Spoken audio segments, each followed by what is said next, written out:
Järgmisena räägime sellest, kuidas on võimalik graafikaobjekti joondada slaidi suhtes. Selle jaoks kõigepealt tuleks graafikaobjekt, minul on selleks näiteks pilt, aktiveerida ja seejärel on teil võimalus siis need joonduse valikud leida kahest kohast.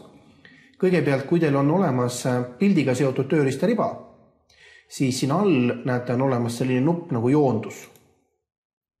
Ja vastavalt siis näete joondada saab vasakule või näiteks joondus paremale ja samamoodi ka siis vertikaalselt vastavalt ülesse slaidi peal või näiteks alla või keskele.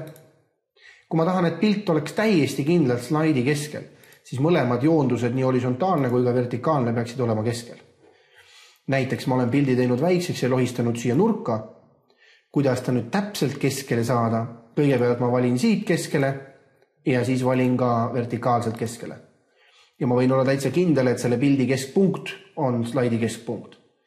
Teine võimalus neid käske leida on tehes graafikaobjektil paremhiireklõps ja ka siin avaneb menüü joondus, kus saab siis vastavalt vertikaalselt ja horisontaalselt ära määrata, kust kohta slaidi suhtes on joondatud graafikaobjekt.